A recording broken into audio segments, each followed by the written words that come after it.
बहुत सुखी हूं, बहुत सुखी हूं आप संतों के आशीर्वाद, भगवान की कृपा से। विद्वान ब्राह्मण, वो पंडित जी, शास्त्री जी बोले, सेठ जी वो सब तो ठीक है, लेकिन वो सुख यहां का है, वो साथ नहीं चलता। एक कहानी सुनाया है 2-4 बार, आज फिर सुनाऊं। एक नगर था, मध्यम, समझो 25-30 हजार लोग रहते थे। लोग बड़े श्रद्धालु थे। नगर के बाहर नदी के किनारे एक संन्यास आश्रम बना हुआ था। नगर के सत्संग प्रेमी जनों को सत्संग देने हेतु अनेक सन्यासी संत वहां पर पधारते रहते थे और सबका उतारा संन्यास आश्रम में, और अच्छी व्यवस्था थी। गांव के लोगों ने ट्रस्ट बनाकर रखा था और संन्यास आश्रम, संतों के रहने की व्यवस्था, उनके भोजन भिक्षा की व्यवस्था, मंदिर था, प्रवचन इत्यादि के लिए एक हॉल बनाया हुआ था। एक सन्यासी महात्मा प्रतिवर्ष आते निश्चित दिनों में, और उनका सत्संग रहता उसी शहर में, लोग सत्संग के लिए आते। तो 1.5-2 घंटा प्रवचन होता था, कभी उपनिषद पर, कभी गीता पर, कभी किसी विषय पर। तो एक बार सन्यासी महानुभाव बैठे थे, सन्यासी महापुरुष बैठे थे। गांव के कुछ लोग भी मिलने आए थे, नगर सेठ भी आए थे मिलने। गांव के एक प्रतिष्ठित पंडित जी, ब्राह्मण देवता, प्रायः उस विस्तार में जो भी यज्ञ यागादि होता, देव प्रतिष्ठादि कार्य होता, तो आचार्य के रूप में इन्हीं की नियुक्ति होती थी। बड़े पवित्र ब्राह्मण, विद्वान ब्राह्मण, प्रतिष्ठा थी उनकी। शास्त्री जी भी आए हुए थे, नगर सेठ भी आए हुए थे। वेदांत में बहुत रुचि लेने वाले, और संन्यासाश्रम में आकर के जितने सन्यासी महात्माओं का वेदांतिक विषयों पर प्रवचन होता था, तो खास सुनने के लिए आता था एक आदमी, वो भी बैठा।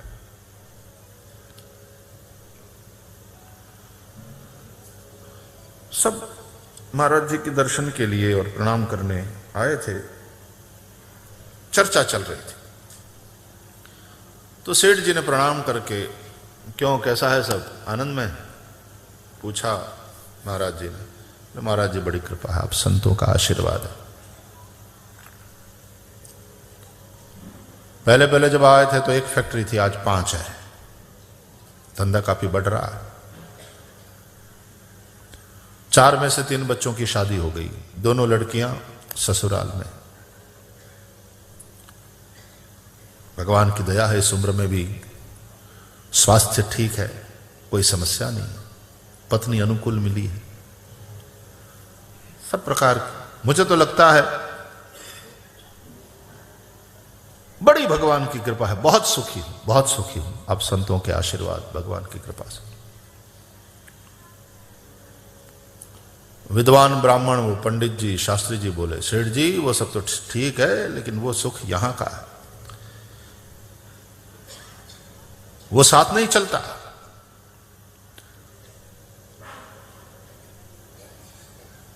इसके त्याग से, इसको कुछ यज्ञ यागादि में लगाने से, सत्कर्म करने से, और फिर जो पुण्य में वो कन्वर्ट होता है, वो पुण्य तुम्हें स्वर्ग में ले जाएंगे। तो यहां के सुख से स्वर्ग का सुख श्रेष्ठ है।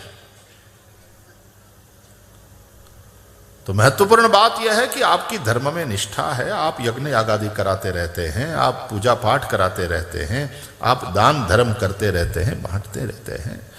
ये बात महत्वपूर्ण है। आप अपने परलोक को सुधार रहे हैं, तो स्वर्ग सुख यहां वाले सुख से बहुत श्रेष्ठ।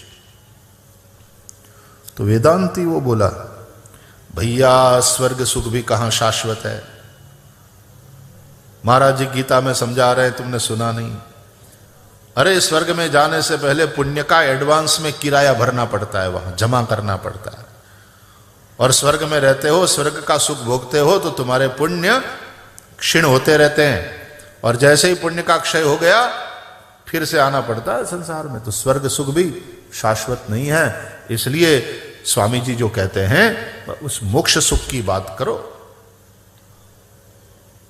स्वर्ग नरक और यहां धरती का सुख ये सब छोड़ो, यहां मूत्रार्थ फल भोग विराग जो महाराज जी समझाते हैं वो कर लो। ये लौकिक और पारलौकिक सभी प्रकार के सुखों की आसक्ति को छोड़ो, उसका आत्यंतिक अभाव हो जाए, यही वैराग्य है। और ऐसा दृढ़ वैराग्य तुम्हारे मन में आ जाएगा तो फिर महाराज जी के वेदांत के प्रवचन में बैठने का आनंद ही कुछ और होगा। मोक्ष सुख ही श्रेष्ठ है। तो स्वामी जी उसकी ओर देखकर मुस्कुराए। थोड़ी दूर एक गरीब आदमी बैठा था, उसका नाम सुखा। हमारे यहाँ सुखो है, सुखा भाई। वैसे सुखा रूखा नहीं था, बड़ा भाव से भरा हुआ था। वो इसी आश्रम में रहता था, सेवक के रूप में। जो भी सन्यासी महानुभाव आवे, साधु संत आवे, उन सब की सेवा में लगा रहता, आश्रम की सफाई करता रहता, हर प्रकार की सेवा में। बड़ा दीन, बहुत साधु संत प्रेमी। और जब उसको समय मिल जाए तो बस इस तरह से सत्संग में आकर के वो भी बैठता था। तो स्वामी जी ने कहा सुखा, तो लगा कि महाराज जी को कोई काम है। आया तुरंत, जी स्वामी जी प्रणाम। जी हुक्म। बोले हुक्म नहीं, तू बैठ यहां। खड़ा रहा। अरे बैठ भाई। बोले स्वामी जी मैं खड़ा हूं, आप कोई सेवा हो तो। बोले सुखा और कोई सेवा नहीं, सब चर्चा चल रही है। इन तीनों ने अपनी अपनी बात करी। ये कहते हैं सेठ जी मेरे जैसा सुखी कोई नहीं। पंडित जी कहते हैं ये सुख यहाँ का है, और यहाँ के सुख, यहाँ का सुख स्वर्ग सुख के सामने तुच्छ है। और ये वेदांत वाले कहते हैं कि नहीं, स्वर्ग सुख भी मिटने वाला है, मोक्ष सुख ही श्रेष्ठ है। सुखा तू भी तो कुछ बोल, तेरा क्या कहना है? सुखा बोला मैं क्या बोलूं, आप बड़े बड़े लोग, मैं तो स्वामी जी कोई हुक्म कोई सेवा। बोला नहीं यही सेवा है सुखा, आज तुझे बोलना पड़ेगा, तू बोल कौन सा सुख श्रेष्ठ है। बोले मैं अनपढ़ हूं स्वामी जी, मैं क्या जानूं, हम तो आपकी सेवा हमको मिल रही है, ये हमारा सबसे बड़ा सौभाग्य है। और आपकी सेवा और आप ये जो सत्संग करा रहे हैं ना, तो ये भी मैं थोड़ा दूर बैठ करके सुन रहा हूं। स्वामी जी हमको तो लगता है इसके जैसा सुख दुनिया में और कोई नहीं। आप संतों का दर्शन, आप संतों की सेवा और आपका सत्संग, इससे बढ़कर के सुख दुनिया में और कोई नहीं। तात स्वर्ग अपवर्ग सुख धैर्य तुला एक अंग। एक पल्ले में ये सब रख दिया जाए, स्वर्ग का, अपवर्ग मोक्ष का, इस दुनिया का सारा सुख रख दिया जाए, और दूसरे पल्ले में एक लव के सत्संग का सुख रख दिया जाए, तो तूलन ताही सकल मिली जो सुख लव सत्संग। एक लव के सत्संग का जो सुख है उसकी बराबरी ये सारे सुख, दुनिया के सारे सुख, स्वर्ग के सारे सुख, अपवर्ग मोक्ष का सुख, वो सब मिलकर के सत्संग के सुख की बराबरी नहीं कर सकते।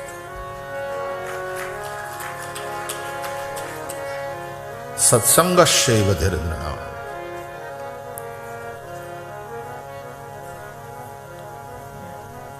ये बताओ भगवान पंथ है कि लक्ष्य है?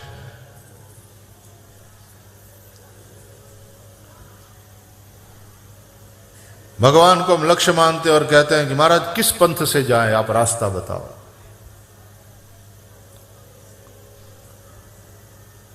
तो भगवान लक्ष्य है तो फिर पंथ क्या है, रास्ता कौन है, मार्ग कौन है?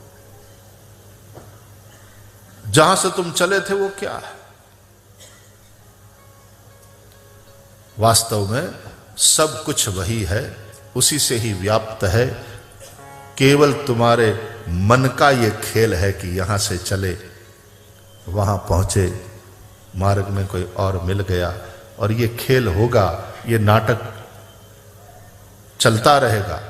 लेकिन वास्तविकता यह है कि तुम जहां से चले थे वहां भी परमात्मा, तुम जिस रास्ते से चले वो रास्ता भी परमात्मा, तुम जहां पहुंचे वो, ये पहुंचना और चलना ये तुम्हारे अंदर का सारा खेल है, नाटक है, बाकी वो तो सदा अखंड एक रस है।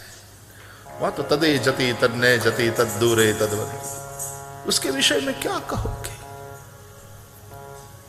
वो वहां है तो क्या यहां नहीं है?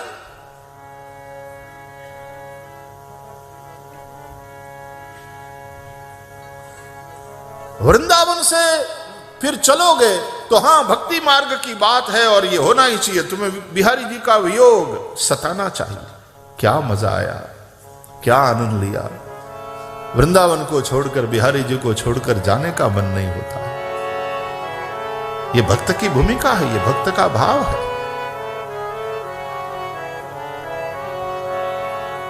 लेकिन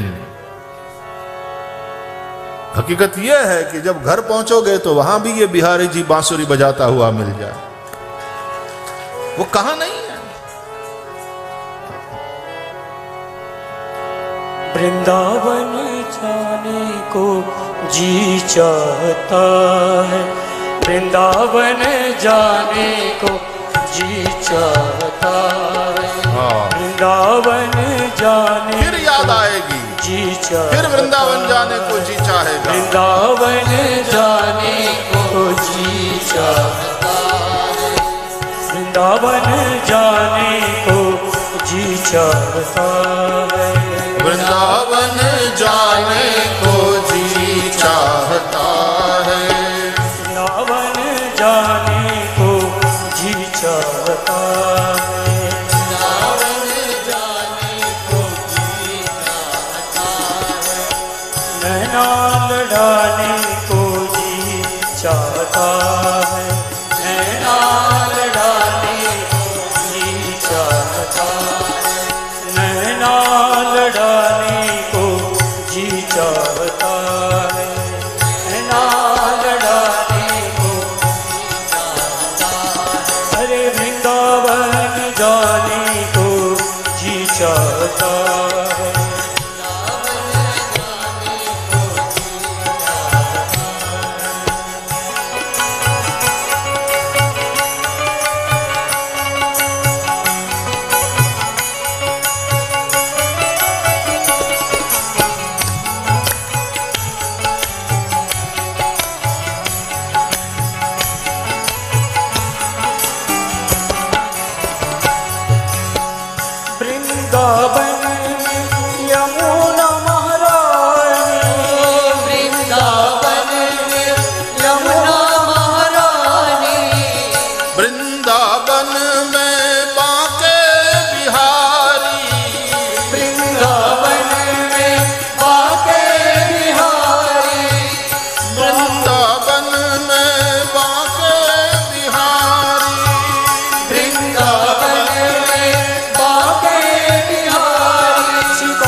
रचाने को जी चाहता है, रास रचाने को जी चाहता है, रास रचाने को जी चाहता है, रास रचाने को जी चाहता है, वृंदावन जाने को जी चाहता है। वृंदावन जाने को जी चाहता है।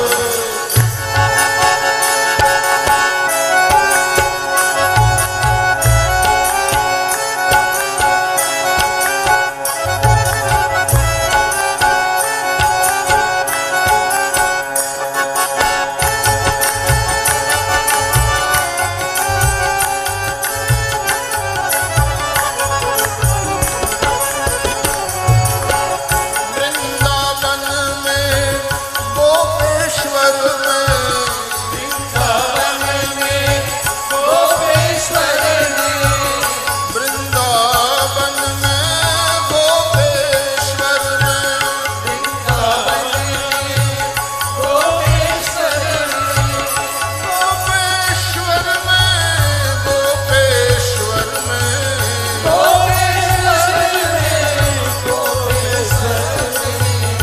गोपेश्वर में, गोपेश्वर में, गोपेश्वर में,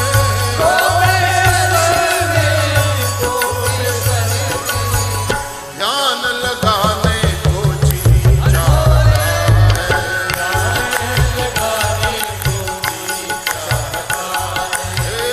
ध्यान लगाने को जी चाहता है,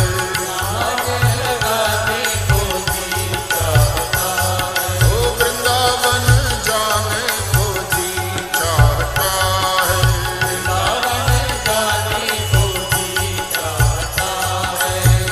जी चाहता है, जी चाहता है,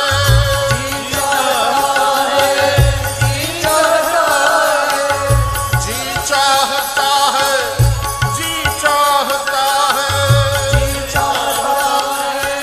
जी चाहता है, वृंदावन जाने को जी चाहता है,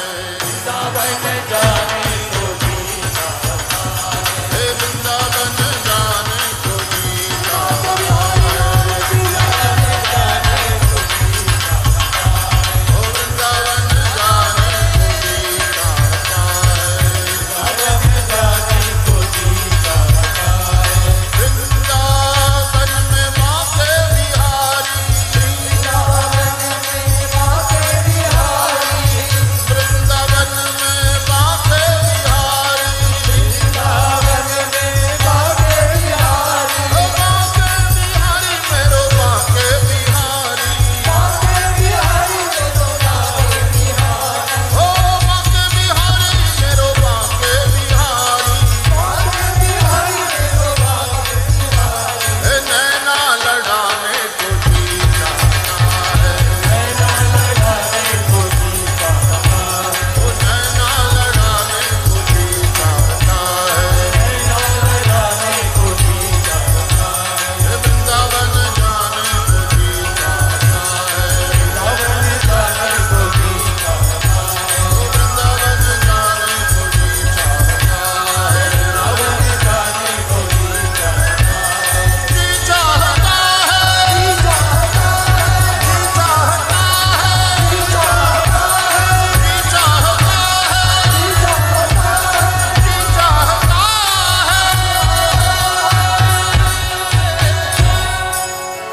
बोल श्री वृंदावन बिहारी लाल की जय, श्री बांके बिहारी लाल